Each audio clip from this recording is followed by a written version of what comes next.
So, guys, welcome back to another Entertainer Spotlight here on NSK TV. And today I have the pleasure of being joined by the man, the myth, the legend, Mr. Roman Armstrong. How you doing, Roman? You okay? Hi, I'm fantastic. Yeah, how are you? I'm very good, thanks, mate. I'm really, really good. Thanks for coming on. Thanks for spending some time with us. Pleasure. Now, congratulations are in order because as we are filming this, you've just finished your university degree. Is that right? That is right. Yeah, finished it in lockdown. I finished a drama degree in lockdown, which is not really ideal, is it? Um, it's How would that even work? Like, is yeah. Well, I mean, it depends really. Like for me, it was all right because what I was doing was mostly sort of drama theory. So I could do that on my own in my own time, write up my essays, everything like that. But a few of my friends, some of them were doing directing modules and they had the cast all ready to go. They had the scripts ready to go and everything. And as soon as they held the auditions and cast everything, boom, it was all scrapped. Um, yeah, so I think that it's just trying to find ways to adapt. We've been doing quite a few things online like this as well, which has been quite helpful.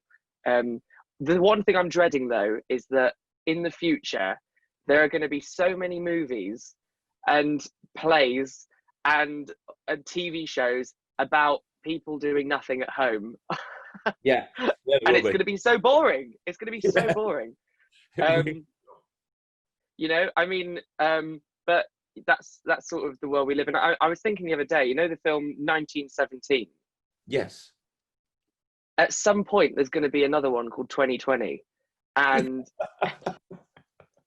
but it has to be about the frontline workers because I think they're what they're going through is a lot more sort of interesting and intense, and that's where the drama is. Not at home, waking up late, writing an essay, and then watching TV and then going to bed. Yeah, and then rinse and repeat for 100 days. Yeah, Rinse and absolutely. repeat for 100 days, exactly. Not very interesting. Not at all. Now, you have been with Nonstop Kids since you moved to Manchester to do your degree. That's Yeah. right. So 3 years now, pretty much, if Three not years. three Three years. years. But we've known each other for a very, very long time. We go way back, yeah. Way back. Now, you have been involved in entertainment your whole life. Like your whole life, and I want to talk all about this. But when did you find out that you were interested in performing, and what influence did your family have on you being interested in performing? Because obviously, for those of you people that are just tuning in, Roman's family have been involved in entertainment, and your mum's obviously run entertainment agencies as long back as I remember. So, Yeah. when did you get into it? Was that an influence? Oh, 100%. So when I was really, as soon as I was born, my dad didn't want to pay for a kids entertainer, and he decided to become one himself. And I don't recommend that to any of the NSK customers. But he became one himself, and he was called Mr. Bubbles. Mhm. And he was actually named after when I was a little baby. I'd blow bubbles from my mouth, so he called himself Mr. Bubbles. And then soon after that, my mum became Mrs. Bubbles, and they built a bit of a reputation in northeast London where we used to live. And I, growing up, was like, no, I'm not becoming a kids entertainer. No way. That's what my parents do. I'm not doing that. I am going to become a serious magician. Um, and when I was 8 years old, I did. There was a school cabaret, and all the other kids, they did chopsticks on the piano, or they read a poem or something like that. But I did a little bit like Ryan, actually, what we were talking about earlier. I did a 5-minute sponge ball routine. Brilliant. And apparent, I can't remember. I wish it was filmed. I don't know if it was at the time where you couldn't really film anything in schools those days, but it was. Apparently everyone loved it, and then I sort of caught the magic bug after that, really. But then my parents were keen on getting me booked from quite a young age. So when I was about 13, my first ever party that I did, I played Ben 10, and I Brilliant. went to a little boys' party and I did magic tricks as Ben 10. I don't think that's what Ben 10 does in the TV show, but you know, I got paid for it, so you know, it was all right. And then it just sort of kept on going. And then when I was in sixth form, I was actually no, before then, when I was younger, sort of GCSEs, I was doing parties with my mum, and I said, you know what, if I had a car, I could do this on my own. And she went, well, you know, why don't we there was a family friend of ours, and she said, why don't we pay him to drive you to places, and then you can do stuff on your own. And I did that for about a year. Then I got a car, started doing my own parties on my own, and then you know, found out I was going to be going to Manchester.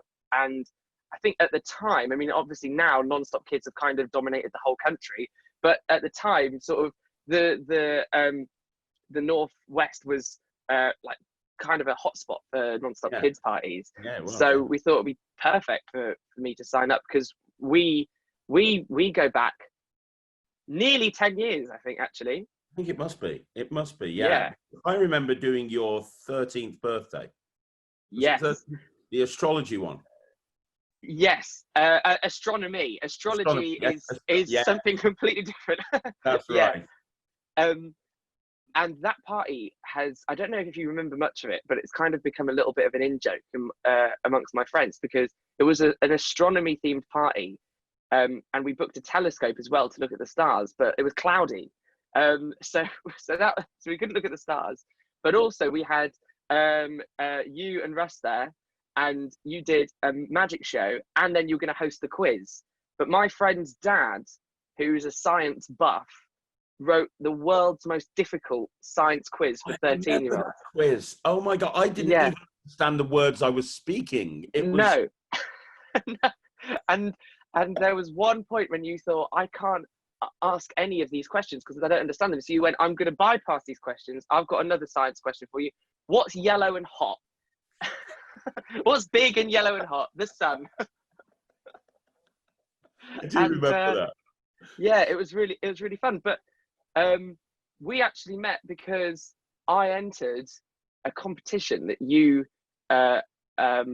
started on the YouTube show that you did at the time, was a product review. With David Penn, yeah. Yeah, and you won, didn't you? I won, and then because of that, this has all spiraled down, and now I am here being interviewed by you for NSK TV, which is fantastic. Crazy how things work. I remember working with you at several events, and I remember a couple of times you dressing up as Harry Potter. Yes. And you made an amazing Harry Potter. I remember. Yeah. It's because, you know, all you got to do is give me a scar and boom, Harry Potter. It's done. You're there. Yeah. Oh my gosh, I remember that. Yeah, it's just crazy how things work out. It really is. So when you you carried on performing, and you carried on, and when you went to Manchester, you obviously joined Non-Stop Kids. But outside of all of this performing, I know that you've been doing a lot of stuff as well. So, like you've put lots of shows on as at your university. I want to hear all about that. And also, as you know, I'm a big, massive fan of some of the stuff that you've put online, especially that TV show that you made. You made a pilot of a TV show that you filmed at World Magic Shop, and I think that's one of the most. I thought that was better than probably most sitcoms that have ever been on TV ever. It's probably long lost. It's probably somewhere on the internet. I can't remember exactly where it is, but yeah, it was. Do you know what? I really want to revisit that, because I feel like what it was, for people that don't know, was I wrote a pilot sitcom episode for a project which was about two kind of rubbish magicians, but that one of them wanted to be, he really wanted to be Dynamo, but he was just kind of not cool enough to be Dynamo. So he owned a magic shop, and he ran this magic shop, and always weird people would come into the magic shop, and he kind of it was very silly.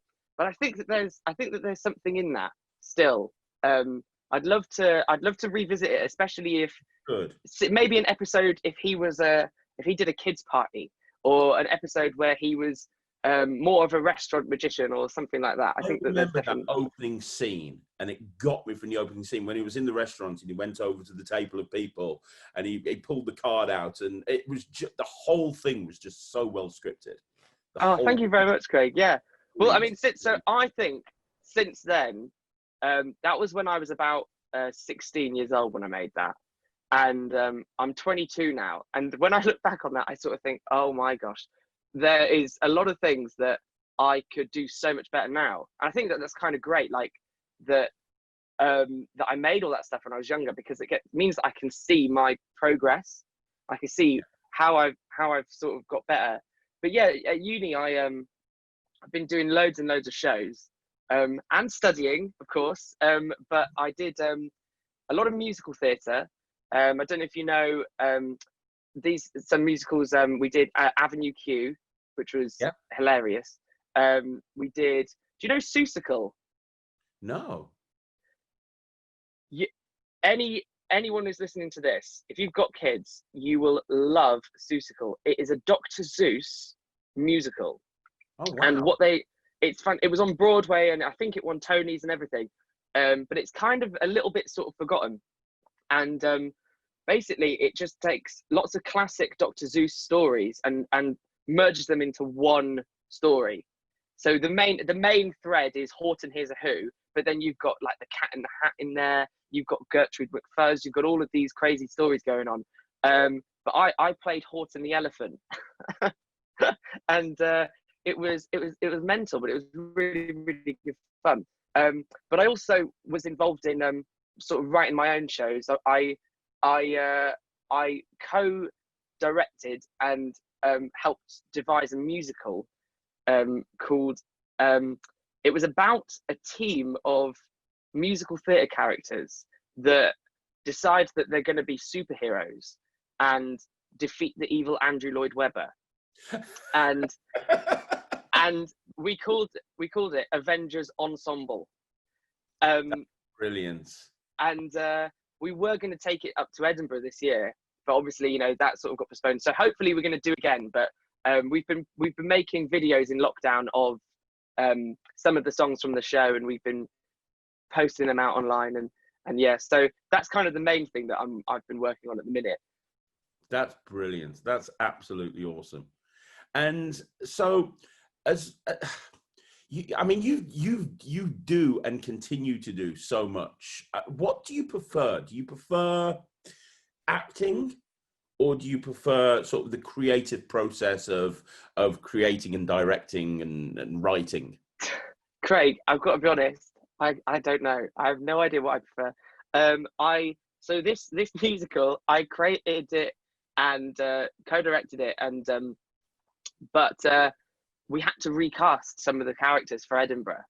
And me and my co-director and the producer and the musical director, we were holding auditions, and I was so jealous of everyone else auditioning for the show that I created.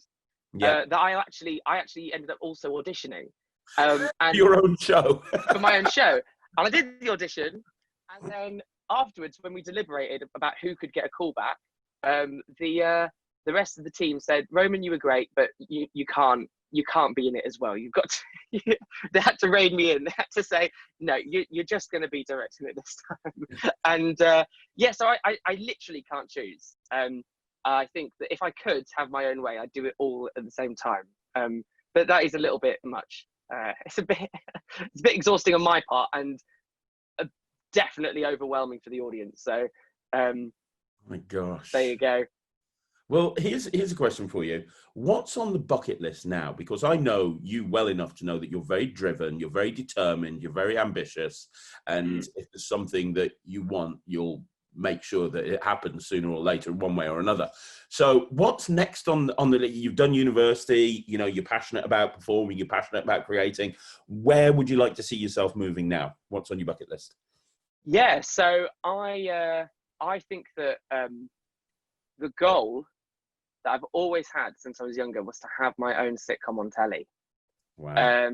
And by whatever means necessary, get in there. My plan was that after uni had finished, I would stay in Manchester, do loads of kids parties, and do stand-up comedy at the same time, as well as doing obviously, because I was about to start working for Slightly Unusual as well, the Well, as well, yeah. the mature non-stop kids. It is, for those people that don't know, not Slightly Unusual is our sister company, and it's all close-up magic and cabaret shows and things like that. And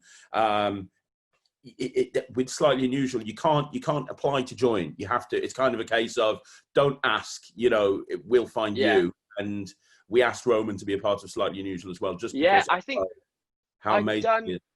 I've done a few for Slightly Unusual. Yeah. But an official member of the roster and a member of the team. Yeah, exactly. It's like the Freemasons, but kind of very different as well. Yeah, absolutely.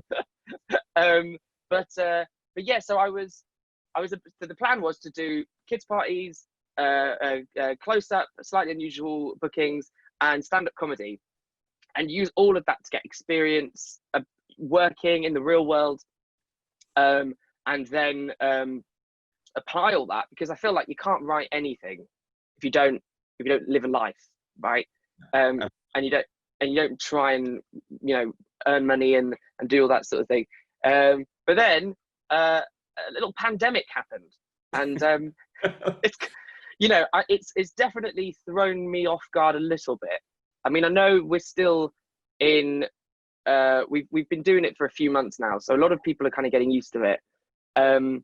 However, don't want to get too political, but I think definitely the way that the arts industry is looking is quite not scary, but concerning.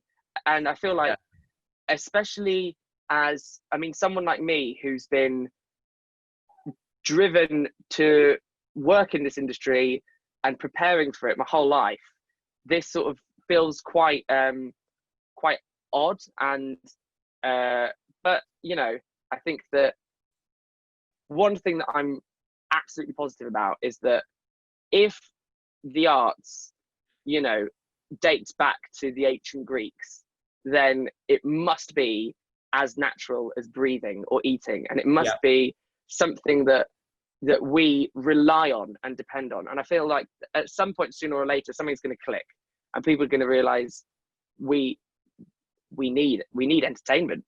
We do, yeah, absolutely. And I think it's been, well, the events in the entertainment industry has been a little bit forgotten over the last, since, and I understand why, because there are other industries that they need to get up and running. I get that, and I totally get that. But I do agree. I think that people need entertainment, and people need that release. They really do. And I posted something on my my Facebook page a little while ago. I said the problem with the entertainment industry is a lot of the people that work in it work in a gig economy. They work on literally a gig by gig basis, and all these amazingly talented performers and entertainers have over the last sort of 3 months seen all their work dry up. They don't know when it's going to come back in again. And these are the same people that charities and fundraisers will go to and say, hey, please, can you help us? Can you give your time for free? Because we're trying to raise money for this. We're trying to raise money for this. And every entertainer and performer I know will happily give up their time in order to do that, and always has and always will. And now it's those entertainers and those performers that need the help of the nation.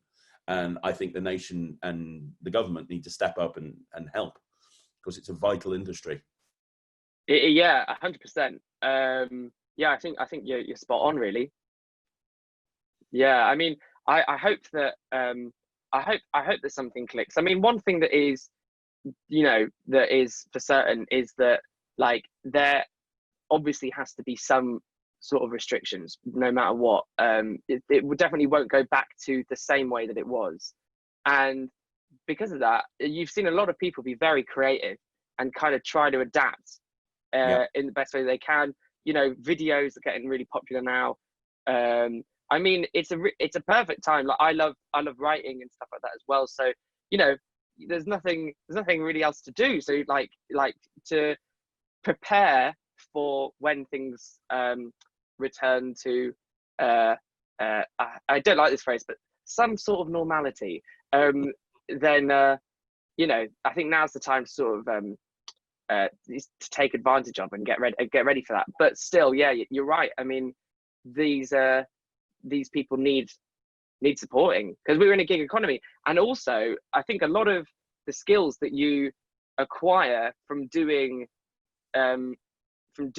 doing drama, performing magic, music, all of these sorts of things are very hard to transfer, because the passion's not there. If you're there working as a waiter in a restaurant instead, for example, to earn some money in the meantime, Yeah. Sure, you'll have the people skills, sure, you'll have the confidence to do something like that and be able to deal with difficult customers and things like that. But it's the passion, it's the drive is just not the same. I completely agree with you. And I think to be in this industry, you have to be passionate about it, because it's not an easy industry to get into. It's not an easy industry to survive in. And, it's that old expression, if it was easy, everyone would be doing it. And I think you need that passion in order to survive. I totally agree. I think we're going to see, well, we had a bit of a conversation before the camera started rolling. I think that we'll see things move. We'll see. We've reached I see light at the end of the tunnel. I can see that things are moving in the right direction. But I'm a very positive guy, so yeah, that's good. I think we need positive people. We do. Now, I've got to ask you one particular thing. This is very, very important. You're a bit of a legend in Non-Stop Kids. First of all, I should tell everyone, Roman is brilliant, is absolutely brilliant. And an amazing performer, and the feedback we get from every single party that you do, you've never had negative feedback. People gush about you every single time we send you out. People just love you, and you're one of those people that when we know you get put on a job, you're just gonna get nothing but great feedback, which is awesome. And you're a bit of a legend in Non-Stop Kids for several reasons, but one particular reason is the time that you hitchhiked pretty much to a gig, which is just, I've been around this industry since I was like 16. I'm now 44. It's been a long time, and I have never heard anyone doing anything like that before. I mean, that just shows your character. Do you want to talk about that? Yeah, that was a stressful day. So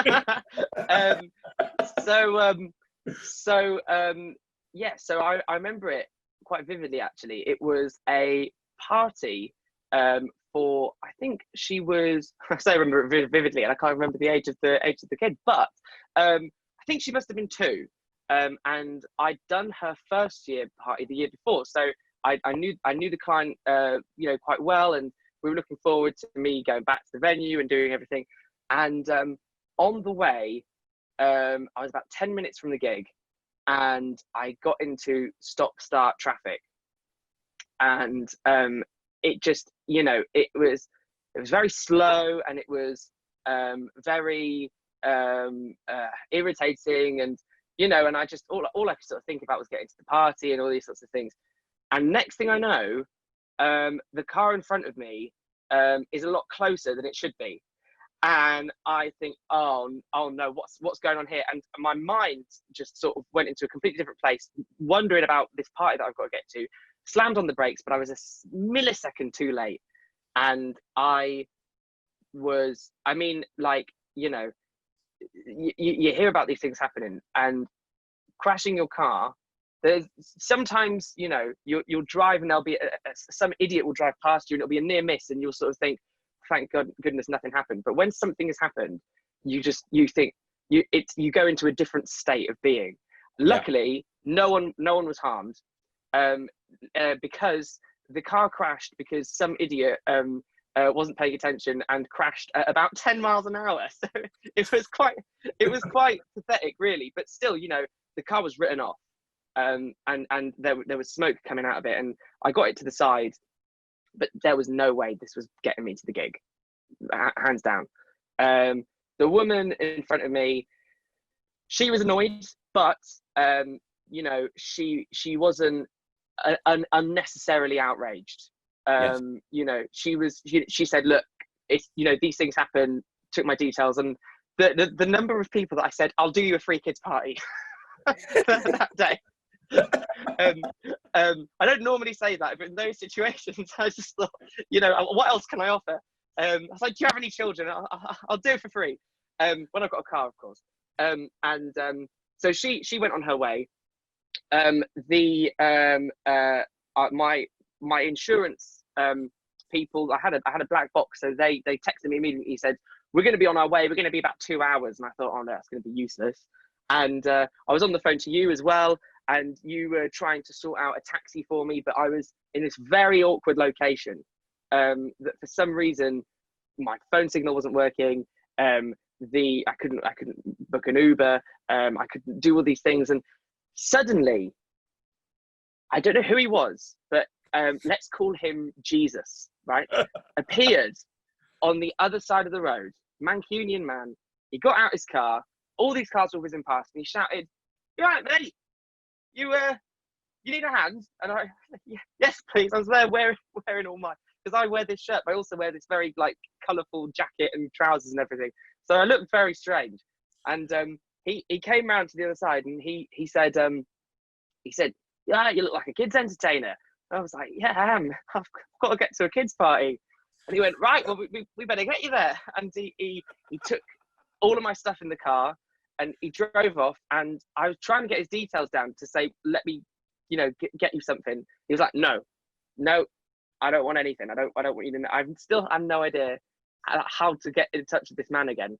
And he got me there. I was half an hour late, but the client was fully aware, and they were lovely about it. They said, "Don't worry." And I think Sai was on his way to the party as well. He was actually a guest at the party. So, he kind of was keeping the client updated as well. This was definitely this is a one-off. This doesn't happen every time I do parties. But they were so happy that I managed to get there. And it was a 2-hour party. So, we still had a really good hour and a half of solid entertainment.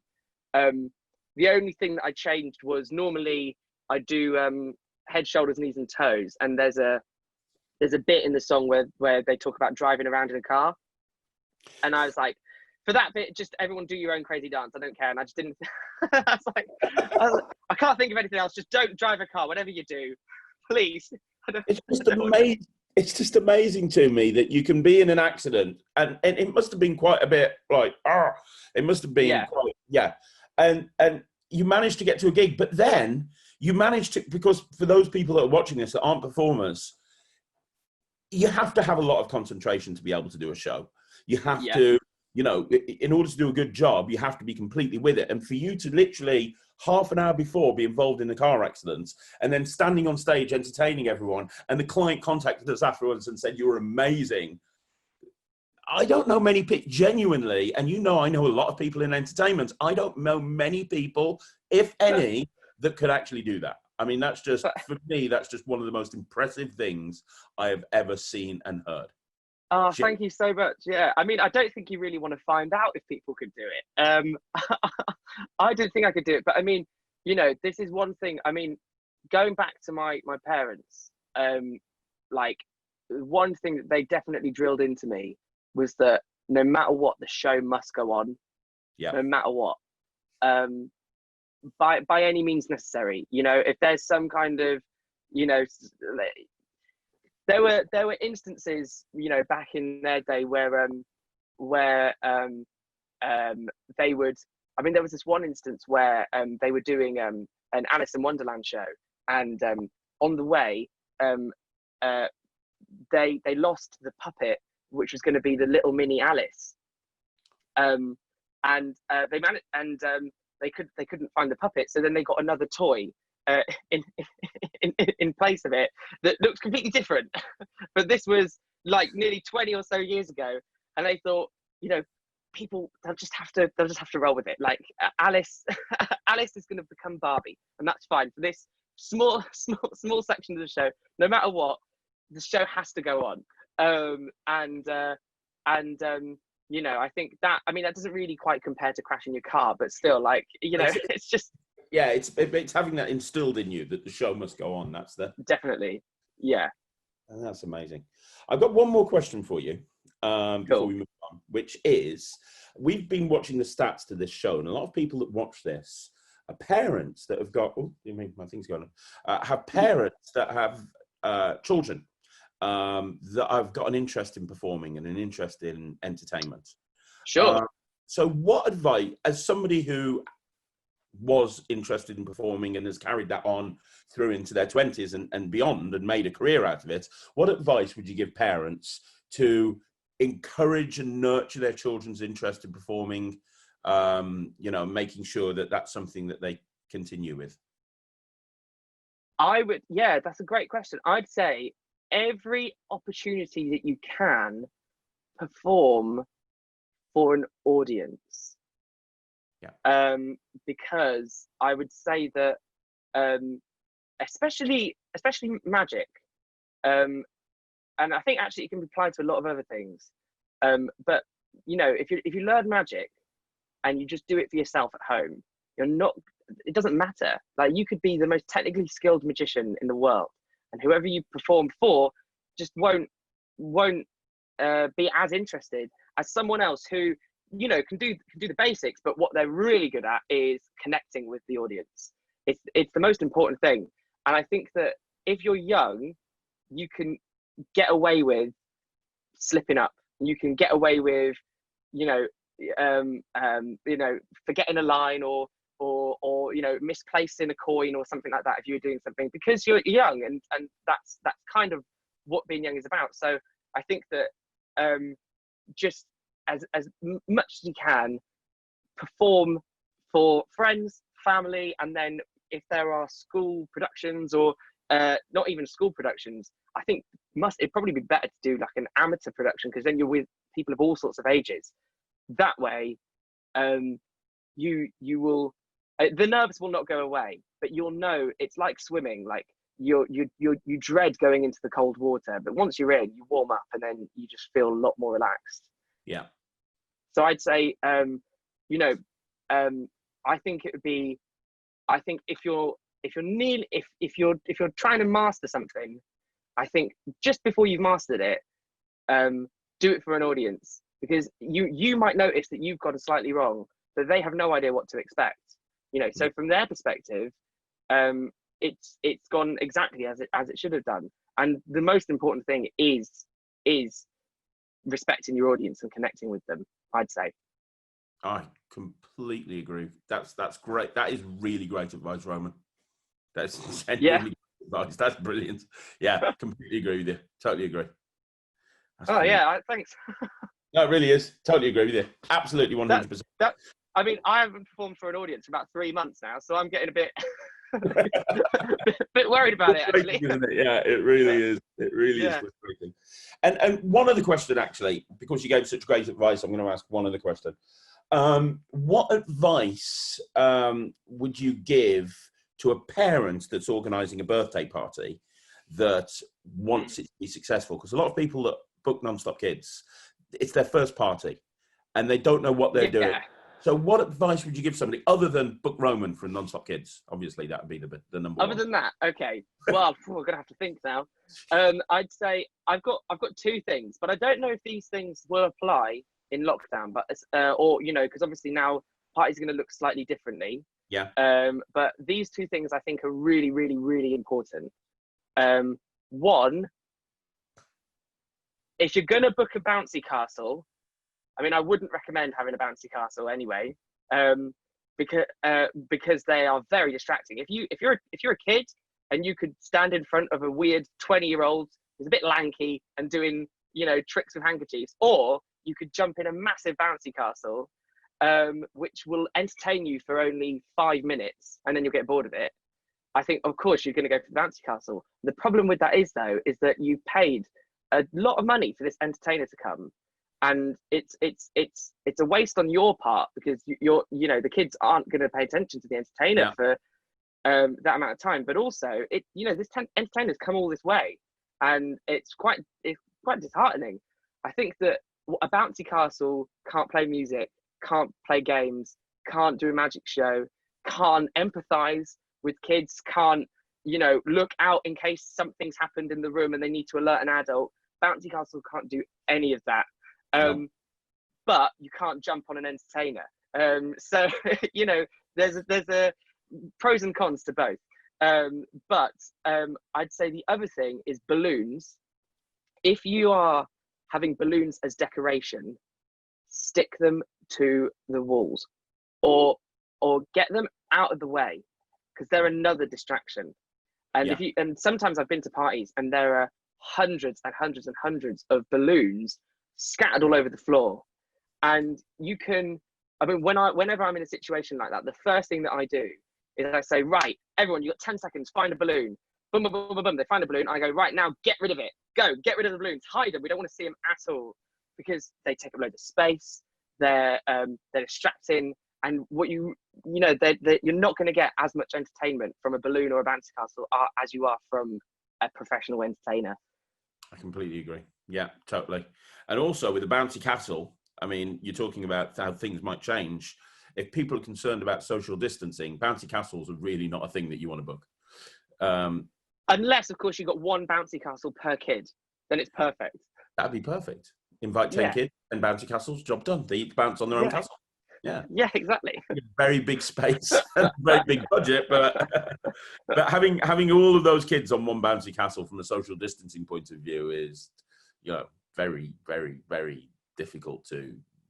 Yeah, just really difficult. No, I totally agree with you. Right, this has. I said I don't schedule the interviews. Kay does, and when I saw, she just gives me a list every week. This is who you're interviewing this week. And when I saw your name come up, I was like, oh, yes. Why has this not happened sooner? I am so excited. It's amazing. Because I knew that you'd be really good to interview. You have not disappointed me like I knew you wouldn't. Thanks, Craig. No, it's so true. Now, what I want to do right now is I want to have, we're going to do a quick fire round for you. Cool. I'm going to ask you a whole bunch of questions in 3.5 minutes. You've got to answer as many as you can. We have a leaderboard of who the entertainers, the non-stop kids are that are answering the most questions. Up until yesterday, it was David Burgess from Liverpool, mainly because he's a Scouser and he can speak 10 words to everyone's one single word. However, he has now been overtaken, and it's back in the Midlands by Pete Mallet. Pete's been with non-stop kids for 6 years now, so he was like, right, okay. Wow.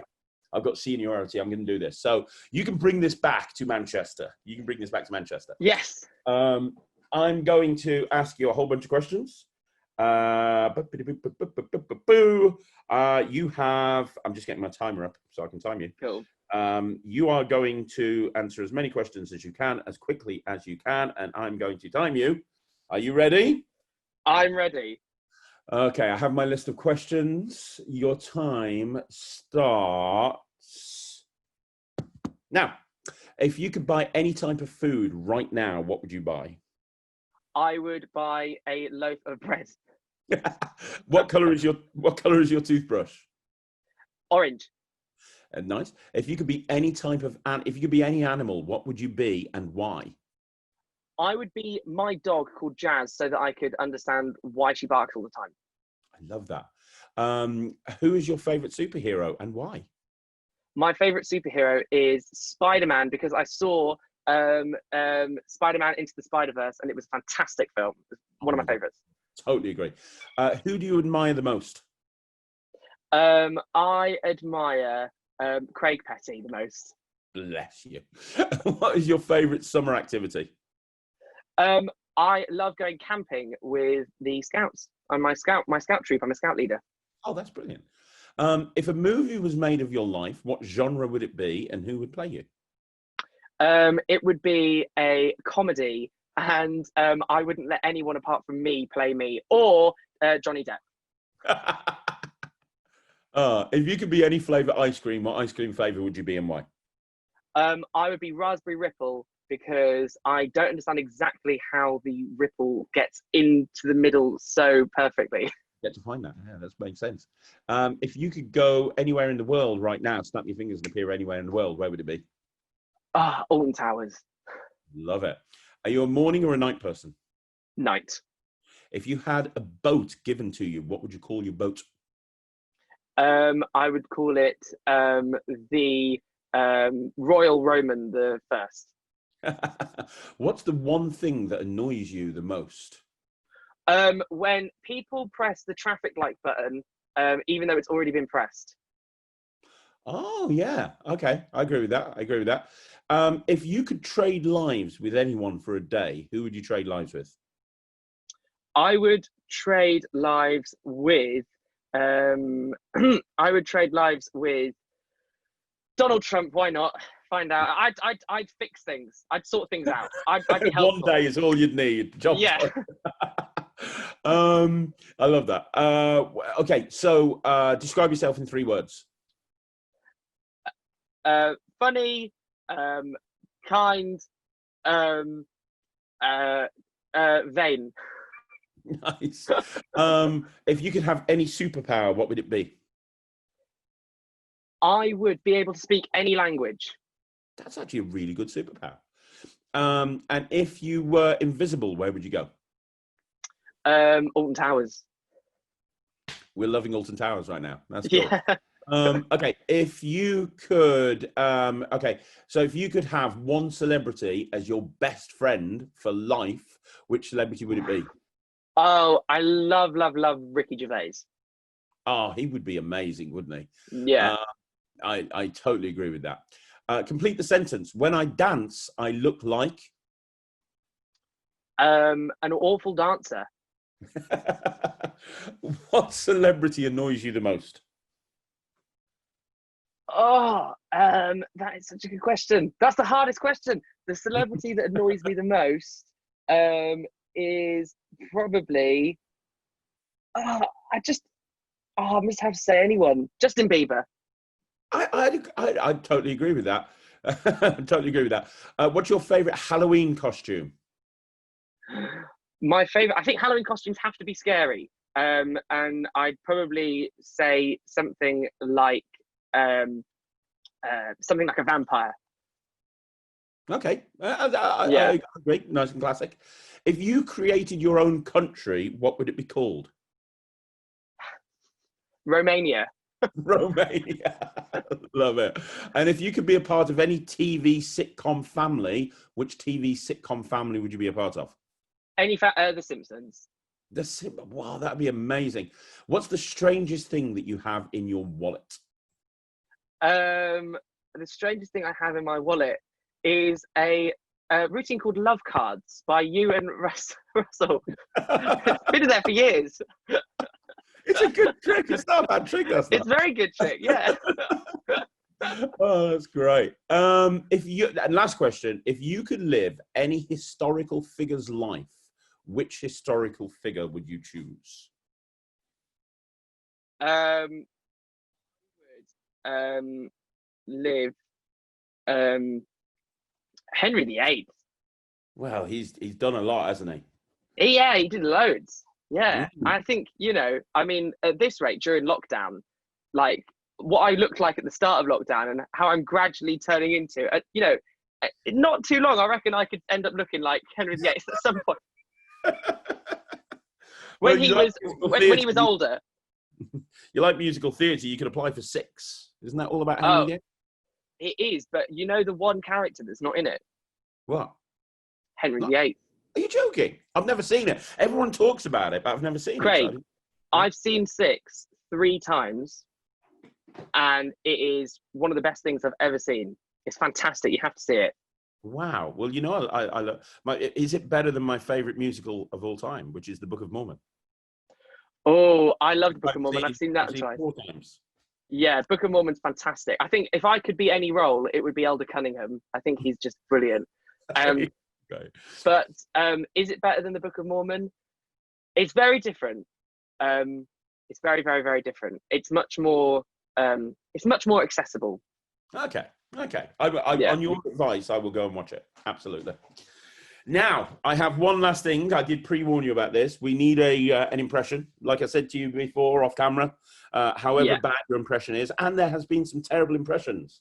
I didn't realize how terrible people were in Non-Stop Kids when it comes to impressions. However terrible you are, you're not Kieran attempting to do Donald Trump. To live down in internet history. Honestly, it really is. Okay, I've got one. I hope it's not scary. Okay. Scary. Okay. Yeah. We want it. We need it. Must have the precious. My precious.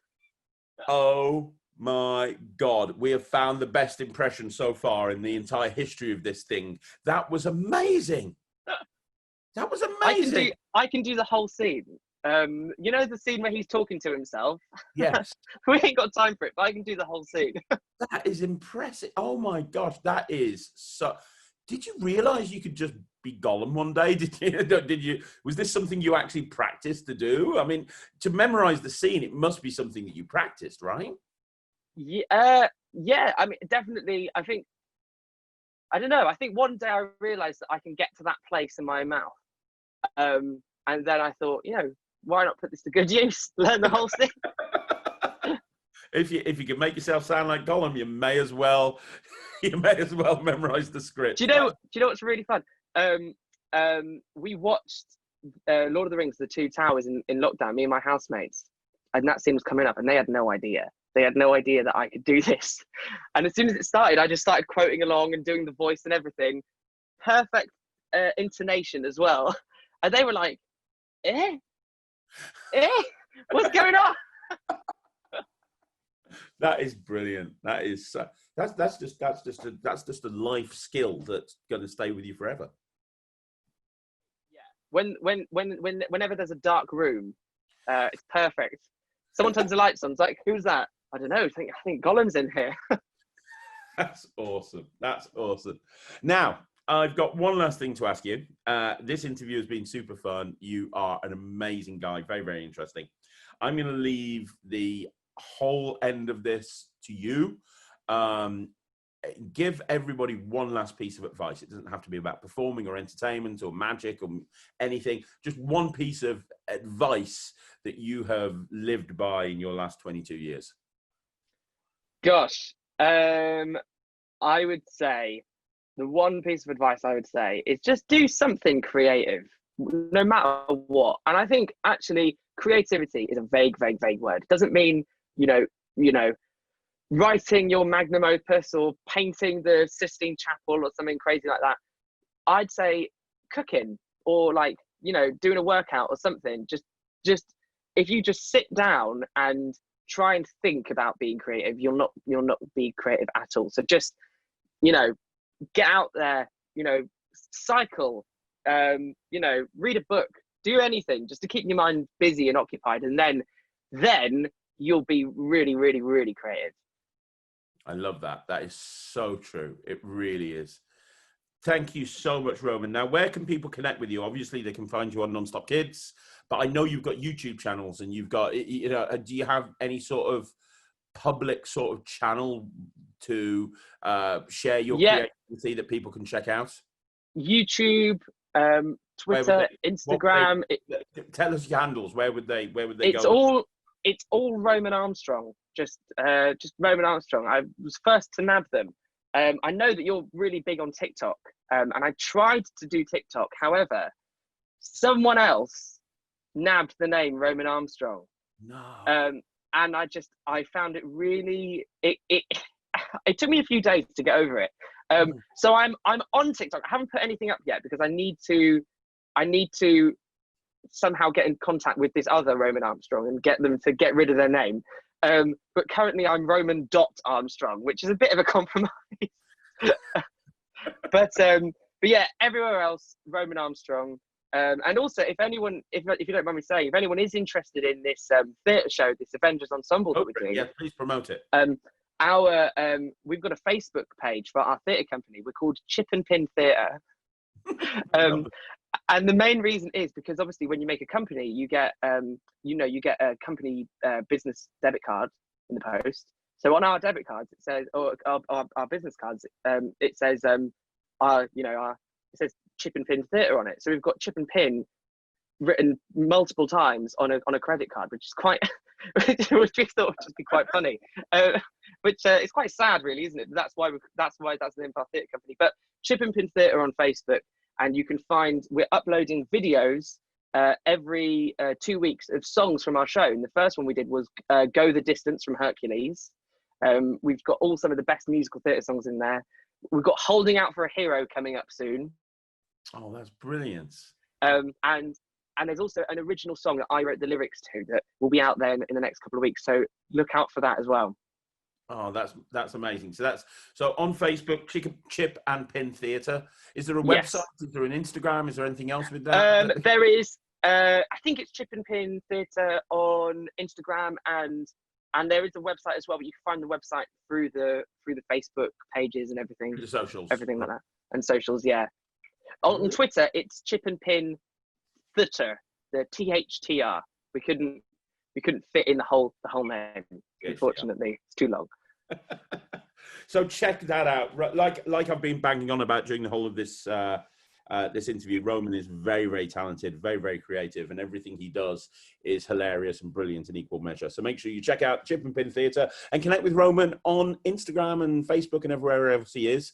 Roman, it has been a real pleasure having you on the show. Thank you so much. I've loved it. Thank you, Craig. Honestly, it's been loads of fun. You've been amazing. Guys, don't forget, follow Nonstop Kids on Facebook and YouTube. We put videos up every single day. We're going to be back with another entertainment spotlight in a couple of days, but we'll have more videos later on today. So make sure you check back. But thank you very much for joining me and Roman, and we'll see you again soon. Thanks very much, everyone. Take care. Bye. Bye, everyone.